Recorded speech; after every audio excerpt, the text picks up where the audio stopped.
ये कार्यक्रम का महत्व दो दृष्टि से है। एक तो करोड़ों ऐसे लोग जिनकी गाढ़ी कमाई एक 4 क्रेडिट कोऑपरेटिव सोसाइटियों के अंदर स्थगित हो गई।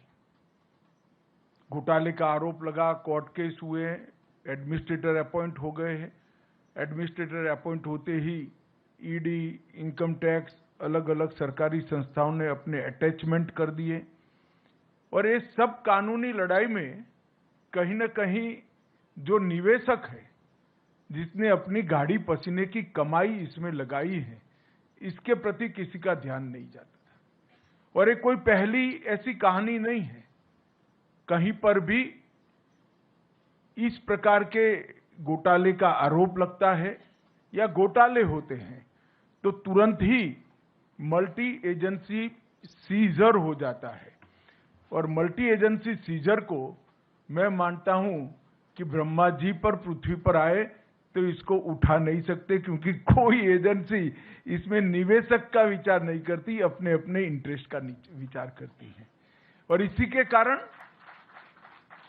एक बहुत बड़ी असुरक्षा की भावना और अविश्वास की भावना कोऑपरेटिव सोसाइटियों के प्रति बनी। जब मोदी जी ने एक निर्णय लिया कि इस देश में 70 करोड़ लोग ऐसे हैं जिनके पास पूंजी नहीं है, 70 करोड़ लोगों का ऐसा समूह जिनके पास पूंजी नहीं है, परंतु वो देश के विकास को कंट्रीब्यूट करना चाहता है, देश के विकास में अपना योगदान करना चाहता है, तो कैसे करे? जिनके पास पूंजी नहीं है और कुछ उद्यम करना चाहते हैं, जिनके पास पूंजी नहीं है कोई उद्योग डालना चाहते हैं, जिनके पास पूंजी नहीं है और कुछ प्रवृत्ति करना चाहते हैं, इनके लिए कोऑपरेटिव आंदोलन के अलावे और कोई रास्ता नहीं है। क्योंकि सहकारिता आंदोलन ही एकमात्र आंदोलन है कि जिसमें छोटी छोटी पूंजी का कुल योग बनाकर ढेर सारे लोगों को मिलाकर एक बड़ी पूंजी की निर्मित कर एक बड़ी चीज को साकार किया जा सकता है। मैं आज हमारे यहां जो दूध उत्पादन के क्षेत्र में कोऑपरेटिव क्रांति हुई है, उसका मैं जरूर उदाहरण देना चाहता हूं। सिर्फ गुजरात में 36 लाख बहनें हर रोज दूध का उत्पादन करती हैं और दूध का उत्पादन कर प्रोसेस कर इसको देश भर में और दुनिया भर में पहुंचाया जाता है। और ये 36 लाख बहनों में से एक भी बहन ने 100 रुपये से ज्यादा निवेश नहीं किया है, सिर्फ 100 रुपया, मगर 36 लाख बहनों ने 100 रुपया निवेश किया है। उसमें से अमूल बना और आज वो बहनों की सालाना इनकम 60,000 करोड़ रुपया है।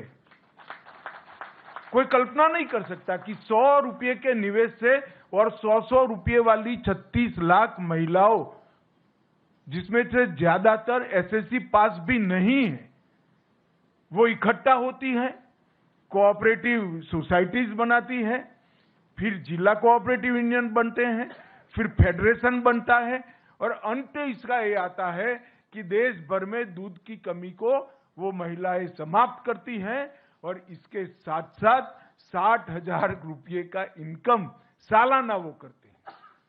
अब इससे बड़ा कोई उदाहरण नहीं होता। और इसके आधार पर देश भर में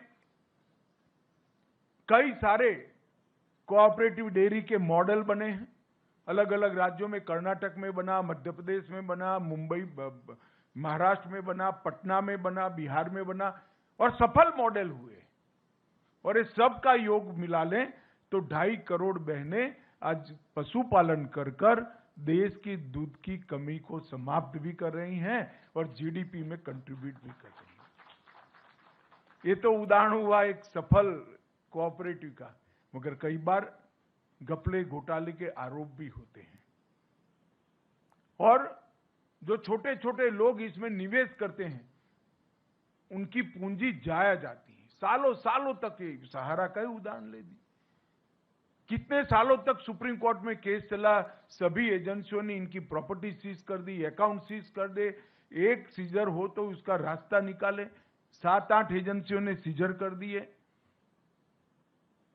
अब ऐसा जब होता है तो कोऑपरेटिव आंदोलन की विश्वसनीयता, क्रेडिट सोसाइटियों की विश्वसनीयता समाप्त होती है। इसलिए मोदी जी ने जो मंत्रालय बनाया, उसके बाद हमने इनिशिएटिव लिया, सभी स्टेक होल्डरों को बिठाया। इसमें आप लोगों को नहीं बिठाया था क्योंकि आपका रिप्रेजेंटेटिव मैं हूं।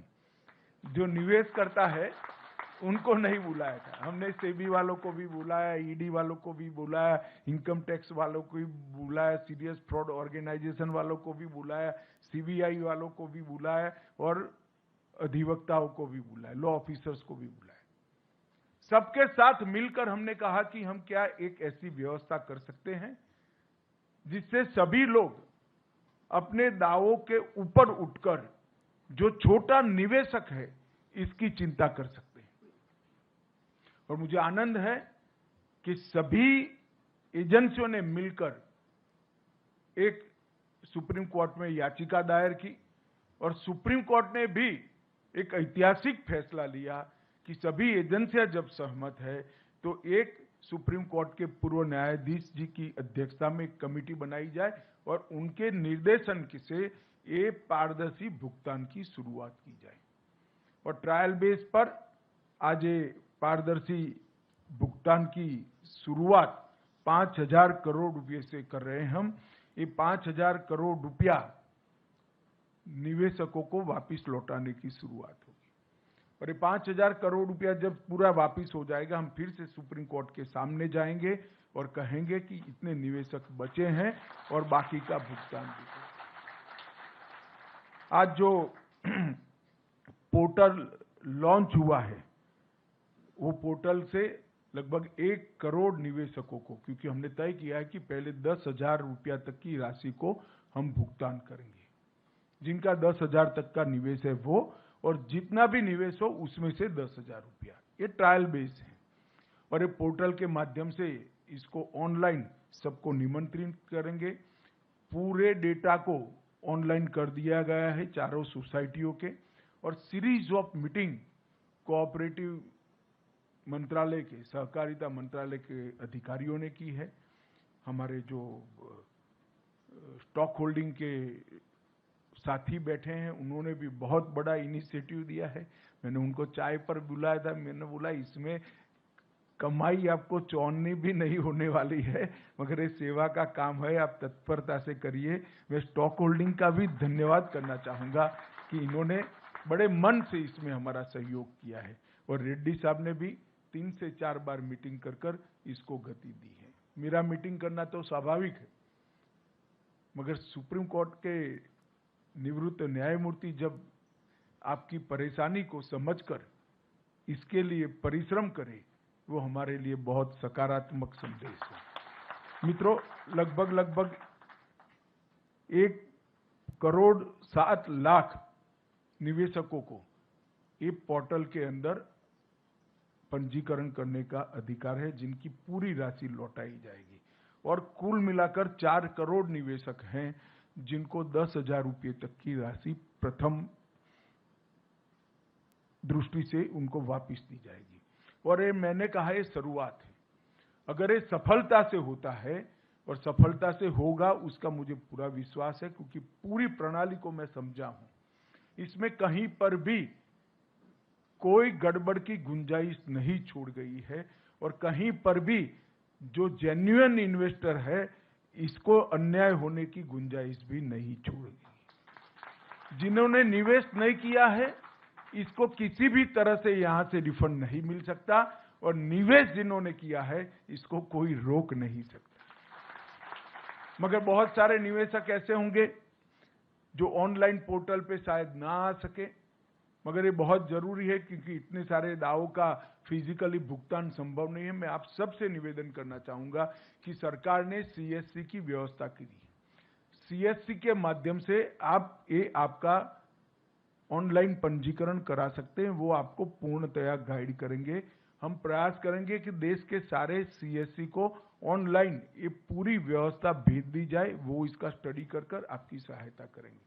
ढेर सारे लोग ऐसे होंगे जिनके मोबाइल आधार में जो रजिस्टर होंगे वो आपने बदल दिए होंगे, तो इसका भी रजिस्ट्रेशन कराना पड़ेगा और आपके बैंक अकाउंट का रजिस्ट्रेशन तो करीब करीब सबका हो चुका है। इसमें दो ही प्रमुख शर्तें हैं। एक, आधार का रजिस्ट्रेशन आपके मोबाइल के साथ होना और आधार का रजिस्ट्रेशन आपके बैंक अकाउंट के साथ होना।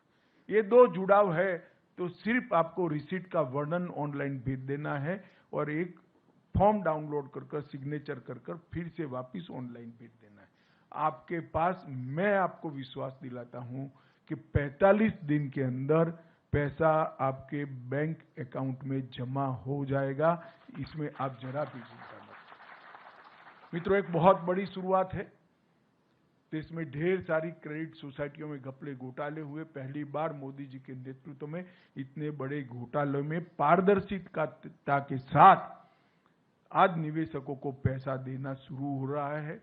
ये बहुत बड़ी उपलब्धि है जिसका मुझे कम से कम बहुत संतोष है और आनंद है कि आज करोड़ों लोगों को अपनी गाढ़ी कमाई के पैसे, गाढ़े पसीने की कमाई के पैसे वापस मिलने की शुरुआत